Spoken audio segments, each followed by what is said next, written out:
hopeless we feel makes it so strong and so real. We're sharing the love, this relationship has got me quite smart. It's always fun. I'm feeling it's real. My heart's for you. It's rapping, it'll always heal when you're near.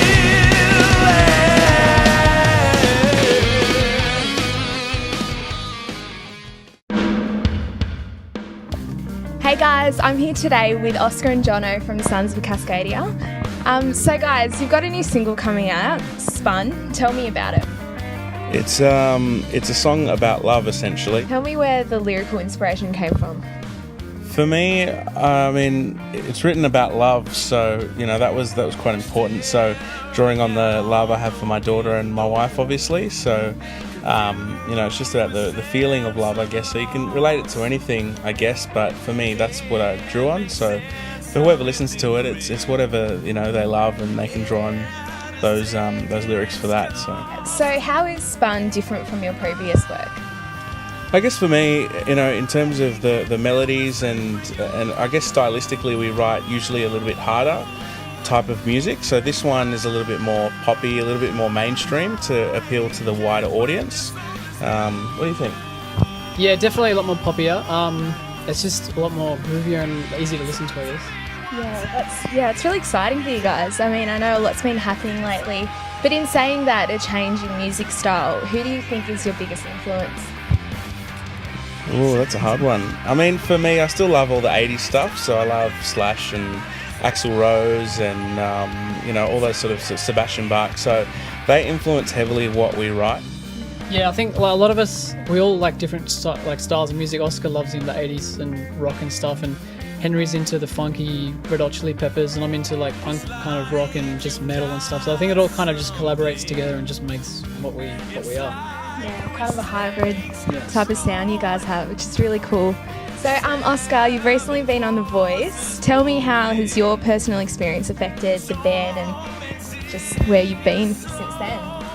Yeah, look, the Voice and the decision to go on The Voice was really around getting extra promotion and extra, to build and develop the fan base for the band. So, I mean, that's the reason why I went on to develop our band, Sons of Cascadia, and it's really done that. So we've got a lot more social media following now. We've got a whole different, diverse range of fans. So now we're, like playing in schools and stuff, and things that we just didn't think we'd be doing because of our style of music. But people are listening to it, they're receiving it, they're accepting it, they're liking it, they're supporting it. So a show like The Voice has really helped us develop that fan base, it's pretty exciting for us, even for the rest of the band.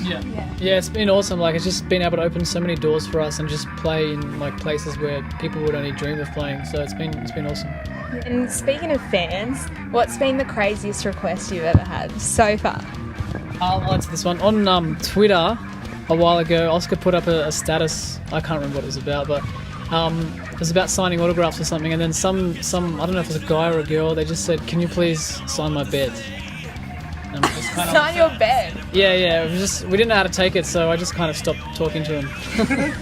I had one recently. I put up a photo of when we went to the school, we signed autographs on like people's arms, and I put up a photo and said, I've signed a whole bunch of skin, and someone wrote, "Can I buy some of that skin?"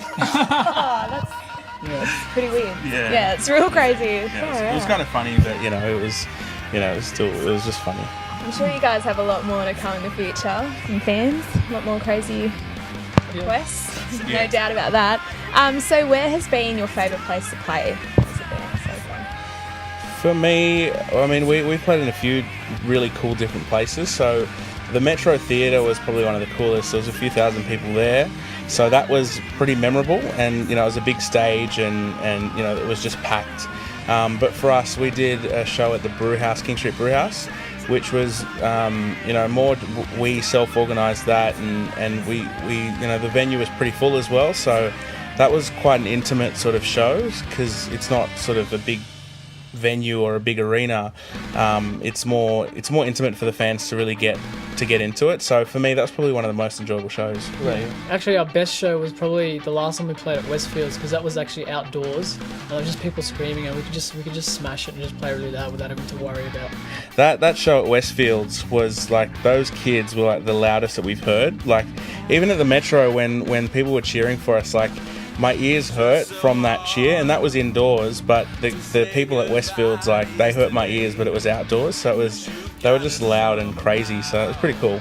That's so crazy. That's really exciting for you guys. Yeah. What would you say would be the ultimate success? Like, how would you measure your band's success? For me, being successful means that, you know, we can go to different countries, we can play what we do, and we can do it full time and just enjoy it and make a decent living from it, and just having the interaction with the fans, because for me the fans are the most important part, because they're the supporters, they're the ones that buy your music, they're essentially the ones that allow you to live from music. So, you know, for me it's developing a really strong fan base. Excellent. So you mentioned before that you enjoyed playing outdoors at Westfields. Would a music festival appeal to you guys? Like, would that be something Yes. you would definitely love to do? Yes, definitely. We just love playing outdoors. Like I do anyway. I love it. It's awesome. And I think festivals always attract like massive crowds. So the more people that hear our music, you know, makes me happy. Yeah, for me as well, like stuff like Big Day Out or the Tabertal Air Festival in Germany, you know, we went in a competition to try to play that show, and so that's something that we've always wanted to do, especially Big Day Out. We're writing to Big Day Out, by the way. If you get our emails, let us play. Yes, please. Yeah, do it. It's so cool. I really hope you guys make it. You will. Big day out, bigger than that. Travelling the world even. Yeah. Yeah, so who would be your dream collaboration then? Who would you love to play with? I've actually written to Slash on Twitter saying, hey, can you collaborate with us? But our guitarist Abaja is pretty awesome anyway, so, you know, probably don't need Slash, whatever. But no, I'm kidding. But yeah, for me, you know, writing with probably Sebastian Bach or Axl Rose, like from a singing perspective, from a vocalist perspective, would just be like, it'd blow my mind. Yeah. I think if Mars Volta was still together, I think that would be a dream collaboration. We'd definitely, because I guess we say we kind of sound like them. We get a lot of influence from them. I guess it would be an awesome show just having us and them play music. Sick. So guys, I've had the awesome opportunity to listen to Spun, your new single coming out. Tell me, when does the rest of the world get to experience what I have? It's coming out early September, so that's when we'll launch it. So we'll do a few little campaigns. So this video, you know, we'll launch that, and then we'll launch the single cover, and then we'll do the actual song early September. Just keep an eye out on Twitter and Facebook. You'll see it. Yeah. So the handle is at Sons of Cascadia with a U, Sons with a U. Yeah. So keep an eye out on Facebook and Twitter for that information. So we're playing the launch party on the 20th of September. So guys, a bit of a fun question now. Jono, if you could invite 5 people to dinner, dead or alive, who would they be? Okay. Steven Tyler, Paul McCartney, Ringo Starr, Arnold Schwarzenegger, and one more. Just gonna say random person, Ben Stiller. Sounds like a crazy mix. Yeah. All at the same time? Pretty big personalities, so it'd be an interesting dinner. It'd be awesome. Definitely would. Sounds like fun. A lot of laughs. Oscar, 5 people you would love to have at any show of yours, dead or alive. It's a hard one. Thomas Edison, so you can see how far electricity's come. Who else? This is a hard one, isn't it? Probably Slash and Axl would be cool. Sebastian Bach's one, and some really cool industry executive or something. Someone with a lot of money that wants to invest. Oh, I can answer that question for you. The owner of Virgin, what's his name? Richard Branson. Yes. Richard. Hey, Richard, come, bro. Hook us up. Be there. Yeah. Richard. Excellent. Sounds like fun, and maybe show and dinner after. Sounds like a date. That'd be an epic night. Definitely. So guys, tell me, what's the next stage for you? Look, we're in the process right now of trying to organise a national tour. Not the whole of Australia, but, you know, a few key cities, you know, like Melbourne, Adelaide, Brisbane, which is probably where we get most requests from. So we're in the process of trying to organise that through Gigged In. So, and I guess the way that works is that fans will pledge where they want us to play, and for those fans that have pledged, then we'll go and play in those cities. So we're still in the process of doing that, but it's really about the fans and where they want us to go, and where they want us to go, we'll go. So yeah. So guys, it sounds like fans are a really important part of your strategy and just getting out there, and you really seem to be involved with your fans. How can they get involved? I guess the best way our fans can get involved is to Twitter. Twitter, pretty much. That's where it's at.